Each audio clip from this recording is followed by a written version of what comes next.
Gentlemen, boys and girls, welcome. It is Eric Erickson here across the nation. I hope you had a fantastic weekend and now off the start on Monday. For many of you, particularly those of you out in Oklahoma City now, remember your school zones are starting to go into effect in a lot of the country. Be careful out there with school zones. Those of you up north, I guess you get to drag it out till Labor Day. Those of us south of you do not. We got to begin with the president taking over federalizing law enforcement in the District of Columbia. This is the president a short time ago at the White House. I'm announcing a historic action to rescue our nation's capital from crime, bloodshed, bedlam, and squalor, and worse. This is Liberation Day in D.C., and we're going to take our capital back. We're taking it back under the authorities vested in me as the President of the United States. I'm officially invoking Section 740 of the District of Columbia Home Rule Act. You know what that is? And placing the D.C. Metropolitan Police Department under direct federal control, and you'll be meeting the people that will be directly involved with that. Very good people, but they're tough, and they know what's happening, and they've done it before. In addition, I'm deploying the National Guard to help reestablish law, order, and public safety in Washington, D.C., and they're going to be allowed to do their job properly. Now, not just that, he's also summoning FBI agents to patrol Washington, D.C. at night, and he gives his justification this way. This dire public safety crisis stems directly from the abject failures of the city's local leadership. The radical left city council adopted no cash bail. By the way, every place in the country where you have no cash bail is a disaster. That's what started the problem in New York, and they don't change it. They don't want to change it. That's what started it in Chicago. I mean, bad politicians started it, bad leadership started it, but that was the one thing that's central: no cash bail. Somebody murders somebody and they're out on no cash bail before the day is out. We're going to end that in Chicago. We're going to change the statute. I spoke with Pam and Todd and everybody. We're going to change the statute, and I'm going to have to get the Republicans to vote because the Democrats are weak on crime, totally weak on crime. He's not wrong. So now the talking point response from the National Press Corps is that actually crime is down. Crime is down. Crime is down. We're hearing that a lot. What's actually down is the reporting of crime. It's not that crime is down, but in Washington, D.C., much like California has been until a voter referendum just passed, that if you report a crime and it's shoplifting or theft, the police aren't going to respond. So people have stopped reporting crime in Washington, D.C. And not only that, here's a story that did not get a lot of national attention from July. A D.C. police commander is under investigation for allegedly making changes to crime statistics. The Metropolitan Police Department confirmed Michael Pulliam was placed on paid administrative leave in mid-May of this year. This happened just a week after Pulliam filed an equal employment opportunity complaint against an assistant chief, and the police union accused the department of deliberately falsifying crime data, according to 3 law enforcement sources. The union claims police supervisors in the department manipulate crime data to make it appear violent crime has fallen considerably compared to last year. So you actually have members of the police union in Washington, D.C., alleging that the police are rigging the data in Washington, D.C. to make it look like crime has fallen. And what does the national press do? Well, crime has fallen in D.C. The police say so. They're reporting it to the FBI that way. One of the things you need to know about the FBI statistics as well is that the FBI has changed how those statistics are done, and the result is that many cities have opted out of accurate data. Now, of course, on MSNBC, they've gone a little crazy on this, and they are absolutely rushing to the entire race narrative. Now, keep in mind, Eugene Daniels was in charge of the White House press, whatever, And also, he was a Politico writer. He's now a progressive at MSNBC. One of the things that we have seen over and over from the president, from his team, Stephen Miller saying it's like Baghdad in Ethiopia. They seem to hold their harshest criticism sometimes for cities that are majority Black and brown. Do you see that, and what do you think that means? I think that I have been dealing kind of with this issue for a number of years. It's kind of easy fodder on the campaign trail. But now we're talking about governing, and my job is to focus on making sure our city is running well, and people enjoy a great quality of life. And I think we're doing a really good job. We do need the federal government's help, as I mentioned, because they have an outsized influence on our criminal justice system. We need more prosecutors. We need more judges.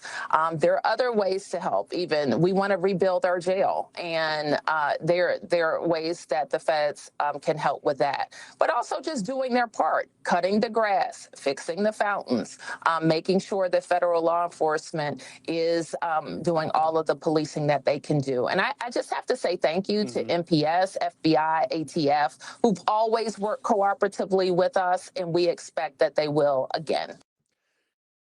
What's notable here is it's the MSNBC reporter who brings race into it, and the mayor of of Washington, D.C.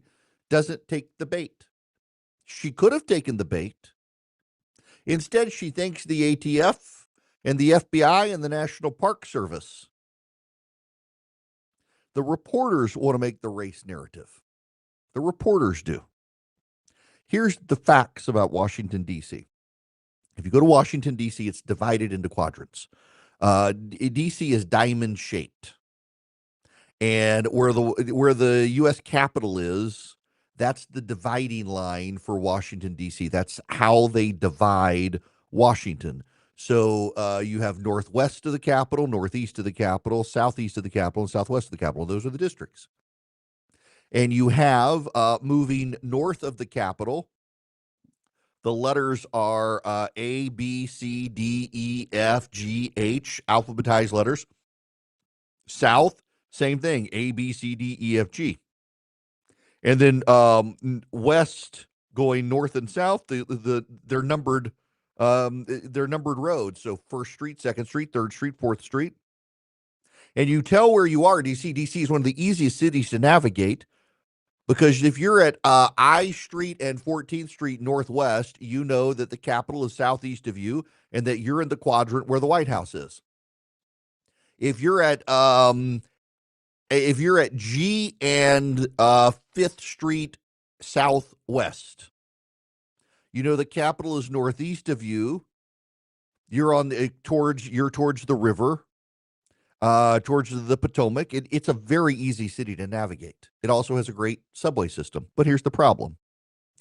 The northwest part of Washington, D.C., north and west of the Capitol, that's where virtually all the major tourist attractions are. So if you're in Washington, D.C., and you're on the Mall, and you're in the northwest quadrant, you have all of the Smithsonian museums. You have the White House. You had the Vietnam Memorial, the Lincoln Memorial, the Washington Monument. What you don't have is the Jefferson Memorial, but it's close. You got the Kennedy Center. You got the Watergate. You've got Rock Creek Park. You've got, you name it, most of the major venues for tourists are in Northwest D.C. Guess where it's safe in Washington, D.C.? Those areas, the tourist hotbeds. But you get up to DuPont Circle, there are shootings now all the time. That's Embassy Row in the Northwest. You go to southeast Washington, D.C., that is south of the Capitol and to its east towards the Anacostia River, and you get a third world hellhole. It is not safe. The Navy Yard area is where the baseball stadium is. It's not a particularly safe area. There are carjackings within blocks of the baseball stadium for the Washington Nationals. And in Washington, D.C., the mayor of Washington and the city council in Washington are allowing everyone out of jail before trial. In fact, the majority of crime in Washington, D.C., here's a statistic, and let me tell you where it comes from. It comes from an MSNBC reporter. An MSNBC reporter pointed out that the majority of all crime in Washington, D.C. comes from people who are let out of jail pending trial. The majority of all crime in Washington comes from a small number of repeat criminals who are repeatedly let out of jail pending trial. You know where a lot of the other crime comes from? A lot of the other crime comes from students who are skipping school. In fact, the big balls, what's his name? Edward Korstein or whatever. He was beaten up by two 15-year-olds who were out at night harassing a girl on a Sunday night, and he was attacked trying to protect the girl. The youths of Washington, D.C. are causing the crime, and the repeat offenders are causing the crime. And for all the people who say that crime is down in D.C., even the police union in Washington, D.C. says that actually the police have been rigging the data, that police in Washington, D.C. have been rewriting the crime stats to lower it. And also a lot of people are not reporting crime because it's not going to get enforced. There is just north of the Capitol. So when I was at CNN for a number of years, north of Union Station, they put me up at a hotel up there. It was a Hilton Garden Inn, and north of there was a CVS. And in the CVS, like in so many urban areas, everything was behind glass. I had to go in one time, and you'll note this was 2013. That's how long ago it was. Someone had smashed the glass and had stolen like razor blades. It was just a toothpaste and razor blades and stuff like that. D.C. is not a safe city. It's safe if you're a tourist and you stay in the touristy areas, but for the residents of D.C., including a lot of people on Capitol Hill, it's not. Donald Trump is not doing this because it's majority black and brown, as the reporter at MSNBC suggested. Donald Trump is doing this because it's the only city in America where he can. Under home rule, the president of the United States can federalize the police and take over control of the police. Donald Trump can federalize the National Guard for the District of Columbia at any time he wants, and he can send the FBI into the streets. Donald Trump is doing what the city of Washington, D.C. has failed to do, and that is keep its residents safe. The media will hate it because Donald Trump is doing it. The Democrats would never do it because they don't actually care about the crime. If the Democrats, they just change the record. The Democrats just change the rules. The Democrats just change the stats and say, look, crime is fine. The reported crime is down. Yes, reported crime is down while no one feels safe. And here's the punchline. Even with the reported data showing crime down in D.C., it's still higher than all but 4 places in the country. New Orleans and Baltimore and Chicago. Yeah, 3 places. New York, Chicago, and Baltimore, or New Orleans rather, Chicago and Baltimore, are higher crime than D.C. D.C. is number 4. 4th highest murder rate in the United States, even with crime supposedly down. People don't feel safe, and the president has decided to engage in the one city the president can. It has nothing to do with race and everything to do with Washington, D.C. is beholden to the federal government. It is the federal seat of power, and the feds get control of it, and D.C. has failed to govern itself and keep people safe in Washington, D.C. So the president is going to show what's possible if you actually take cutting down on crime seriously. And by the way, they absolutely should. It's a necessary thing for the president to do. For anyone who has roamed at D.C. outside the tourist centers, this is a good thing. And we should applaud the president for willing to do what others didn't want to do because they were worried about what the nasty media would say about them. It's a good thing that the president of the United States has decided that he will engage, but the president of the United States will engage in such a way as to keep the people of Washington safe and keep the tourists safe and keep Congress safe and keep residents of D.C. safe who have voted for a D.C. city council that does not intend to keep them safe. And in fact, there's considerable evidence they've rigged the numbers to make it look like they're safe even when they're not.